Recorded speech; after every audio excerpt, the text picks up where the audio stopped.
Bismillahirrahmanirrahim. Assalamualaikum warahmatullahi wabarakatuh.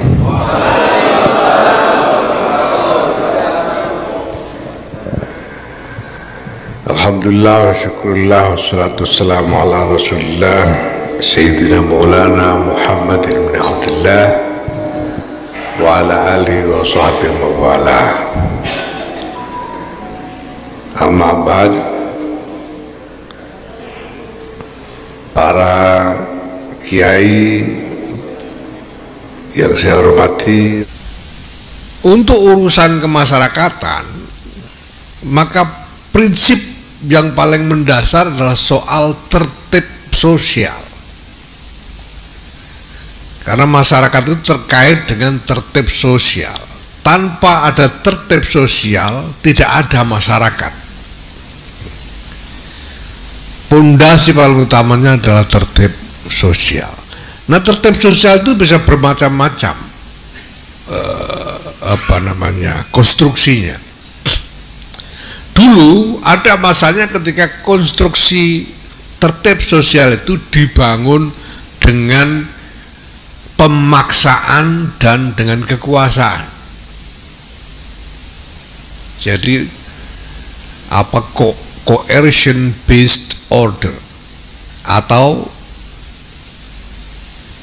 power competition based order pada masa lalu. Makanya di dalam khazanah pemikiran para ulama ini ada ungkapan misalnya bahwa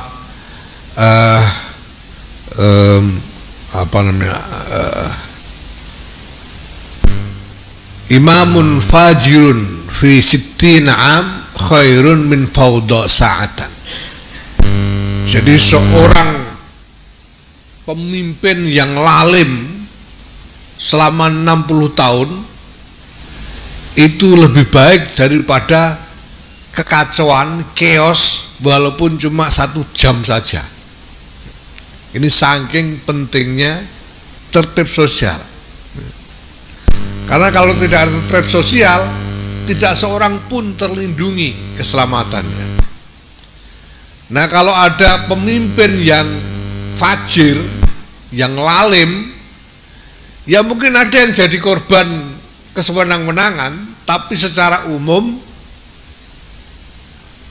keselamatan masyarakat masih tetap bisa dijaga. Itu dulu ketika pada era tertib masyarakat itu didasarkan kepada kekuasaan, terutama kekuasaan militer dan kekuasaan ekonomi. Nah, sekarang kita hidup dalam era di mana ketertiban itu dibangun di atas dasar aturan-aturan. Apa yang disebut sebagai rules based order. Rules based order. Di ketertiban itu dibangun di atas aturan-aturan. Di dalam aturan-aturan itu setiap orang punya hak dan martabat yang setara, sehingga tidak ada koersi, tidak ada kesewenang-wenangan, tidak ada diskriminasi. Ini rules based order. Inilah yang dibangun di dalam sistem-sistem sosial politik berbasis demokrasi seperti di Indonesia ini. Di urusannya ini rules based order, keteraturan, ketertiban berdasarkan aturan. Kalau di dalam pembukaan Undang-Undang Dasar 1945, ungkapannya adalah ikut serta melaksanakan ketertiban dunia yang berdasarkan atas kemerdekaan, perdamaian abadi, dan keadilan sosial. Ini hanya mungkin bisa dilakukan apabila tertib itu dibangun di atas landasan aturan-aturan dan bukan sekedar daya paksa dari salah satu pihak yang terlibat di dalam pergaulan kemasyarakatan itu. beberapa waktu yang lalu, ya beberapa tahun yang lalu, sudah agak lama, ini tahun berapa ini lupa saya, mungkin sekitar tahun 2017 atau 2018 ya. Saya ketemu Kiai Quraisy Shihab di Kairo. Ada satu acara di sana, kami berdua kebetulan sama-sama hadir, ketemu dan ngobrol. Lalu saya tanya kepada Kiai Quraisy, Yai, kewajiban untuk menaati undang-undang lalu lintas itu kewajiban syar'i atau tidak? Itu pertanyaan saya. Menurut saya ya syar'i dong. Itu adalah undang-undang negara, kita wajib untuk mentaatinya. Dasarnya adalah itu ati Allah wa ati Rasul ul amri minkum. Ya, yang itu semua sebetulnya arah, ya, jadi tujuan akhirnya itu adalah menciptakan tertib sosial. Nah, saya bilang kalau begitu orang nggak pakai helm itu urusannya, naik sepeda motor nggak pakai helm itu urusannya bukan cuma kena tilang tapi dosa. Karena kewajiban syariat ini, memakai helm itu bukan hanya kewajiban undang-undang lalu lintas tapi kewajiban syariat. Kalau wajib dalam syariat itu kalau dikerjakan dapat pahala, kalau ditinggalkan dosa. Jadi orang naik sepeda motor nggak pakai helm dosa, nanti dihisab itu, dia menghisab itu dosa. Nah kalau mau pakai helm dapat pahala lain, ya, bukan cuma nggak kena tilang, dapat pahala. Lalu saya teruskan mereka, kalau begitu semua undang-undang sama dong statusnya. Undang-undang negara ini juga harus ditaati, wajib ditaati sebagai kewajiban syar'i. Iyalah, ini negara. Lalu saya terus, nah kalau begitu seharusnya dewan-dewan fatwa itu kalau mau bikin fatwa, marojeknya, rujukannya harusnya KUHP Pak Kiai, saya bilang, bukan kitab-kitab salaf itu. Ya sebetulnya ya memang harus begitu, karena yang berlaku adalah undang-undang negara. Maka kalau kewajiban untuk mentaati undang-undang negara ini adalah kewajiban syariat, maka ya bagian dari syariat, kewajiban untuk menaati undang-undang negara itu. Nah, ini Bapak Ibu sekalian, dari sini saya kira bisa dapat gambaran teroris-teroris itu kenapa yang diserang polisi. Kenapa di mana pos-pos polisi, kantor polisi, ya, masjid yang dibom juga masjidnya polisi. Kenapa polisi? Karena mereka ini mereka tidak punya, khususnya kayak di Indonesia ini ya, mereka tidak punya resources yang cukup untuk menciptakan ketakutan umum di dalam masyarakat. Maka mereka pilih titik paling strategis. Siapa? Polisi. Kenapa?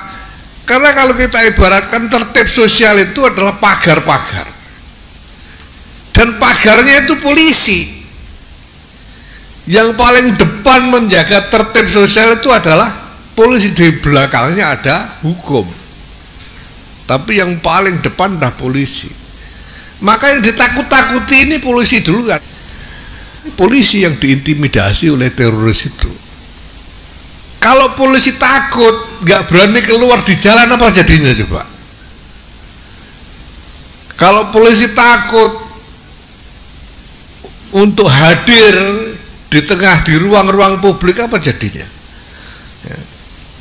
Akan terjadi kekacauan sosial, dan persis kekacauan sosial itu yang diinginkan oleh para teroris ini untuk menjadi awal dari strategi mereka meruntuhkan sistem. Ya maka sebetulnya polisi-polisi kita ini pahlawan-pahlawan.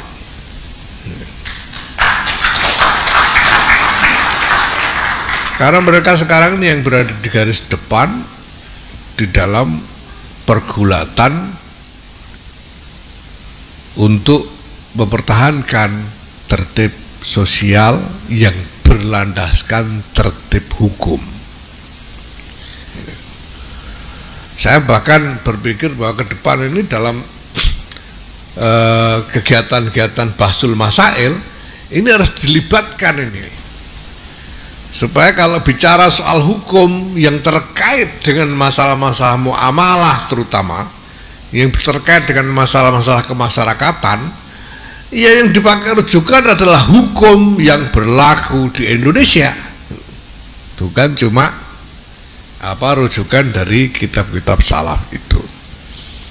Nah, selanjutnya Bapak-Ibu sekalian, saya juga telah menyampaikan sejak awal bahwa saya ingin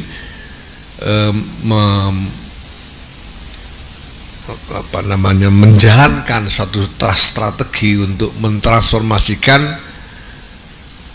konstruksi dari organisasi NU ini, yang dulunya pada mulanya sebetulnya yang dominan di dalam konstruksi organisasi NU ini adalah konstruksi politik, karena konstruksi ini dibentuk dan dimapankan sejak tahun 1952 ketika Nahdlatul Ulama berfungsi sebagai partai politik. Nah, pada tahun 1984 Nahdlatul Ulama mengundurkan diri dari politik praktis, tidak mau lagi politik praktis. Makanya sekarang ini, hari-hari ini kita mau kembali kepada prinsip hasil muktamar 1984 itu. Kita tidak mau terlibat di dalam politik praktis. Tapi bisa dibayangkan, ini 52 sampai 84 itu 32 tahun kemapanan. Nah, tidak mudah untuk mentransformasikan kemapanan ini menjadi sesuatu yang lain. Lembaga-lembaganya, strukturnya, mekanisme-mekanisme dan mindset, pola berpikir dari orang-orangnya masih sangat dipengaruhi oleh kecenderungan-kecenderungan politik praktis ini sampai sekarang, ya. Sampai sekarang. Makanya ya kita harus melakukan, pertama-tama memang kita harus mengatasi dulu tantangan untuk mengendalikan mindset politik praktis yang masih ada sampai sekarang ini. Hari-hari ini kita harus sungguh-sungguh taklid kepada qaulnya Syekh Al-Hajj Omar Irama.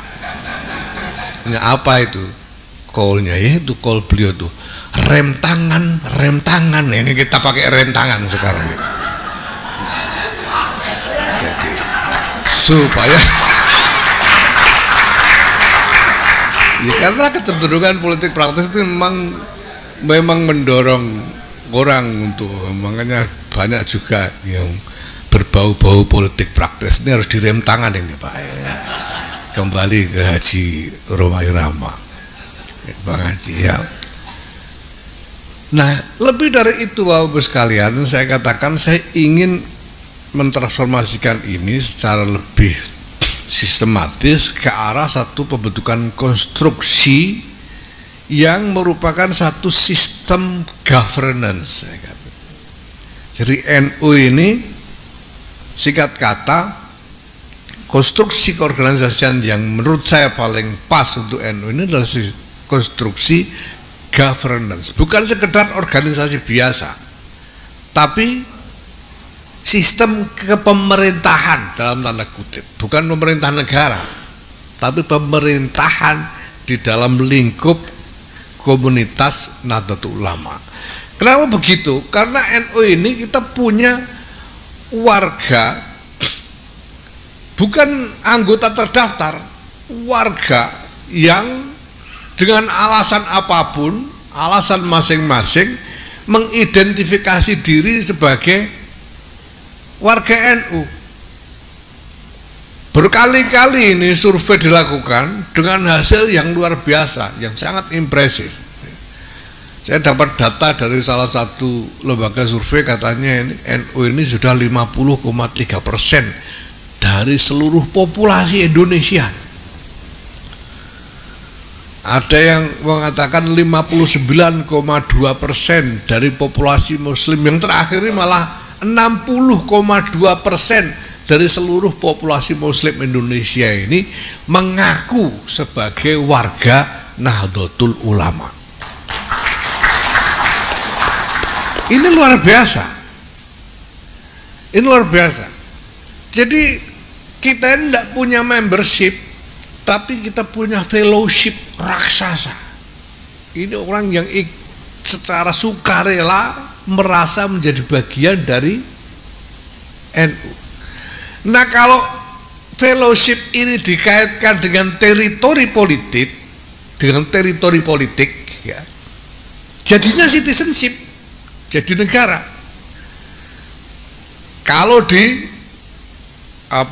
dikerangkai dengan teritori politik, jadilah negara. Untungnya NU ini tidak punya teritori, jadi nggak jadi negara. Ya, kalau kita misalnya kita bikin seruan semuanya pindah ke salah satu pulau, lalu kita bikin negara sendiri, gitu kira-kira bisa. Tapi tidak. Nah, maka menurut saya tidak ada hubungan yang lebih realistis antara pengurus. Ini warga ini tidak peduli sama pengurus loh ini. Sampai jangan besar jangan GR. Ini warga ini pokoknya dia merasa NU, tapi dia tidak berarti peduli dengan pengurusnya. Siapapun pengurusnya, mereka tetap merasa NU. Itu mungkin sebagian besar juga sebel sama saya sebetulnya itu. Tapi tetap merasa NU karena NU-nya ini. Maka kalau struktur organisasi NU ini, mulai dari PBNU sampai ke ranting ini, ingin sungguh-sungguh fungsional secara nyata, maka peran yang diambil menurut saya tidak bisa lain adalah peran governance.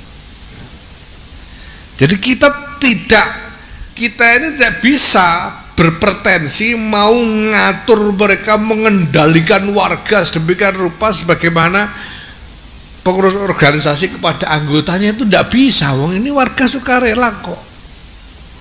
Mereka tidak daftar, mereka tidak apa.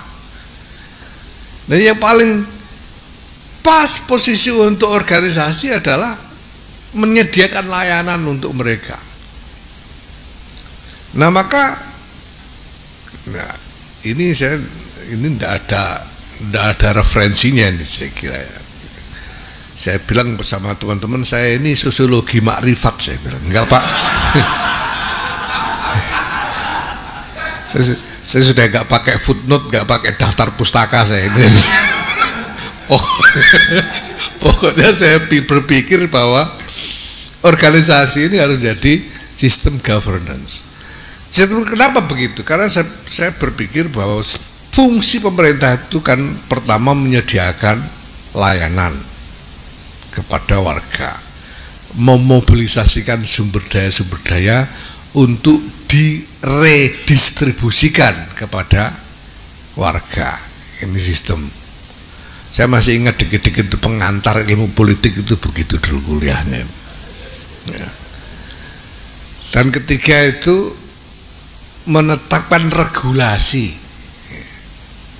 Nah, saya pikir yang tiga ini sebetulnya bisa dilakukan NU, menyediakan layanan untuk warga, walaupun tidak seluruhnya, tidak seperti negara, tapi sampai kapasitas tertentu NU bisa menyediakan layanan untuk warganya, terutama untuk hajat-hajat terkait dengan keagamaan misalnya. NU juga bisa melakukan mobilisasi sumber daya. Caratannya sekarang ini sudah dilihat bahwa NU ini punya sumber daya yang besar sekali, cuma belum terkonsolidasikan. Nah, padahal kita bisa memobilisasi lebih besar lagi sumber daya, tapi sumber daya ini harus diredistribusikan untuk kemaslahatan, kepentingan dari warga. Dan NU sebagai organisasi, nah ini juga bisa membuat regulasi-regulasi supaya warga bisa mengakses sumber daya ini secara adil dan transparan. Nah, ini dasar pemikiran. Nah, NU memang tidak bisa menjalankan wewenang paksa fisik, tidak bisa. Banser itu ya tenaga sukarela untuk membantu masyarakat dalam berbagai keadaan. NU tidak punya wewenang untuk menjalankan paksa fisik. Maka semuanya tetap harus di bawah kerangka aturan sistem hukum negara. Dan ini pekerjaan besar. Saya bilang kepada teman-teman, kita tidak perlu berambisi untuk menyelesaikan semuanya ini sekaligus. Yang penting kita lakukan sekarang ini adalah menggulirkan proses. Kita berupaya supaya proses ini bergulir sehingga nanti berujung pada penyempurnaan terus-menerus. Kita ini mau mendorong batu dari puncak gunung karena batunya besar sekali. Bayangkan NU ini berat sekali untuk mendorong. Tapi kita tidak perlu mendorong terus-menerus, cukup kita dorong supaya sampai ke tubir, ke tebing sehingga batu ini bisa menggelinding nanti. Nah, maka kalau sudah menggelinding nanti terjadi proses penyempurnaan terus-menerus sehingga kita bisa melihat nantinya, wallahu a'lam, mudah-mudahan tidak terlalu lama terwujudnya satu kerangka konstruksi keorganisasian Nahdlatul Ulama sebagai satu sistem, national system of governance. Nah, di sini saya kira bisa dipahami kenapa saya banyak ngajak orang-orang pemerintahan di sini. Karena saya memang kepingin ngajak teman-teman yang ngerti caranya mengelola organisasi, mengembangkan birokrasi di dalam Nahdlatul Ulama ini, dalam kepengurusan Nahdlatul Ulama sehingga menjadi satu sistem governance. Nah, ini baru tugas internal. Nah, pada saat yang sama kita juga dikejar-kejar dengan tanggung jawab eksternal yang diharapkan oleh masyarakat dilaksanakan oleh PBNU, oleh Nahdlatul Ulama ini, termasuk terkait dalam bidang hukum. Ya, maka saya setuju kita berpikir tentang badan legislasi nasional. Karena saya pikir mirip, walaupun NU ini masih dalam stage, dalam tahap yang sangat awal, tapi persoalannya ini mirip, yaitu persoalan menyempurnakan sistem. Sebetulnya negara kita ini juga punya masalah-masalah dengan sistem hukum itu sendiri masih belum sempurna. Maka kemarin ada omnibus law dan lain sebagainya, kan upaya untuk menyempurnakan sistem supaya sistem ini betul-betul menjadi sistem yang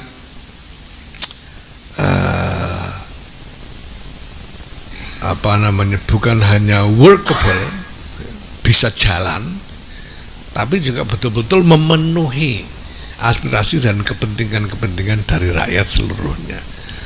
Nah, saya kira gagasan tentang badan legislasi nasional juga penting sekali, karena semuanya basisnya pada sistem hukumnya itu sendiri, pada perangkat hukumnya itu sendiri.